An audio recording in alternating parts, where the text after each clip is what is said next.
What's up, witches? I'm Blythe, and it's Wednesday. That means today it's bedtime for witches. Today we are reading the last ghost story in our Victorian series, so I hope you enjoy it, and I hope you have a happy Halloween.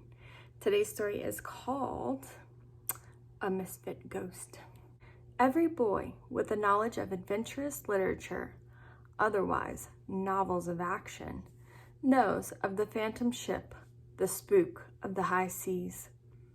But it has not been known that ships themselves are haunted, and that in the service of the United States Coast Survey, there is a vessel now in commission that is by her own officers supposed to be haunted. Yet the Eager, a 100-foot schooner of the Coast Survey, is looked upon in the service as a very undesirable vessel to be aboard of. About her there is an atmosphere of gloom that Wardroom just cannot dispel.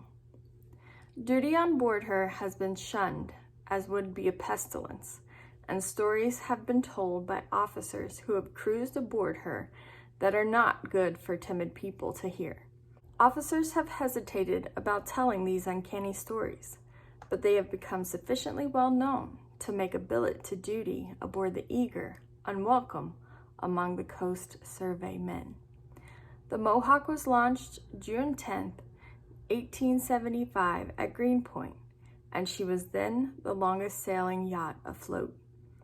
William T. Garner, her young millionaire owner, was very proud of his new craft, and all then the leaders of New York society were invited to participate in the good time afloat with which her launching was celebrated. Commodore Garner, then but 33 years old, and his young wife entertained charmingly, and the trim, speedy Mohawk was christened with unusual merry festivities. Soon after that, she was capsized by a sudden squall off the landing at Stapleton, New York, and 6 people were drowned like rats in her cabin and forecastle. Then the Mohawk was raised at a cost of $25,000 and purchased by the United States government for the service of the Coast Survey. Her name was changed to Eager, for Jack Tar is proverbially superstitious, and with the old name it would have been impossible to ship a crew. Lieutenant Higby King describes his initial experience when he was assigned to duty on the Eager in this way. She had her full complement of officers, minus one, when I boarded her at Newport to complete the list. Every cabin was occupied, but the port cabin by the companionway, and to that I was assigned. We had a jolly wardroom mess that night, and I retired from it early, as I was tired by my journey to join the vessel. The others, who were still at the table, regarded my retirement to the port cabin in absolute silence, having bidden me good night. Their silence did not lead me to suspect anything, though I knew that the Eager had once been the Mohawk. My cabin door had the usual cabin lock of brass, and the porthole was also securely fastened. There could have been no one under the bed or sofa, as beneath each was a facing of solid oak paneling. I undressed lazily and left the light burning dimly in my bracket lamp.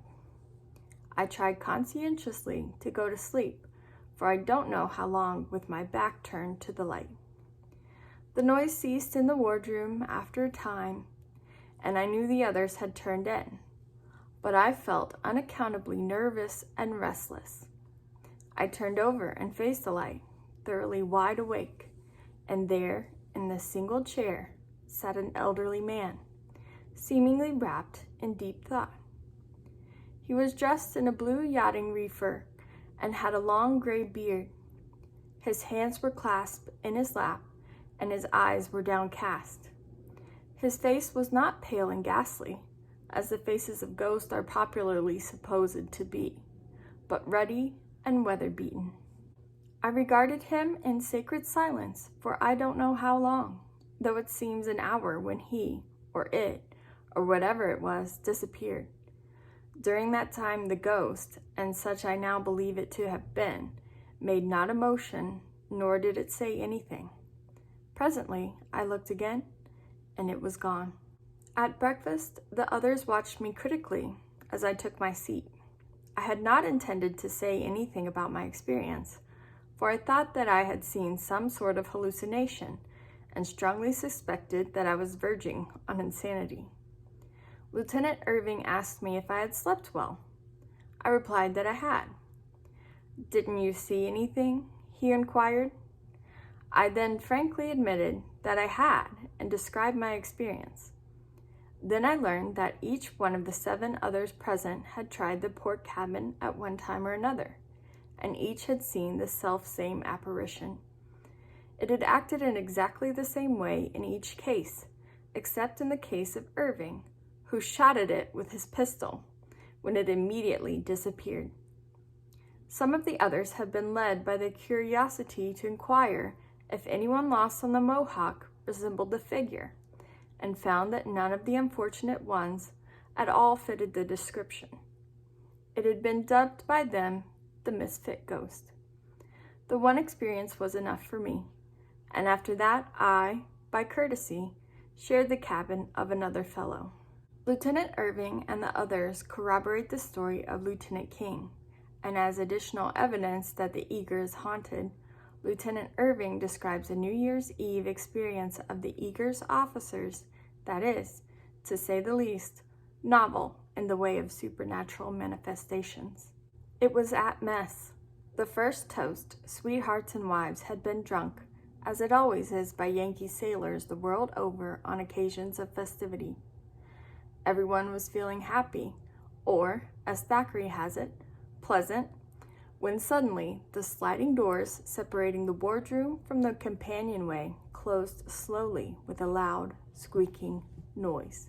They had seldom been closed, and it took the entire strength of a man to start them from their rusty fastenings. Yet upon this occasion they started easily and closed tightly, while the officers jumped to their feet in breathless astonishment. 6 men hauled them open in haste, but not a soul was behind them or anywhere about. "It must be our old friend of the port cabin," suggested one, and in awe-stricken silence, the health of the Misfit ghost was drunk. The end. Good night, witches. I love you.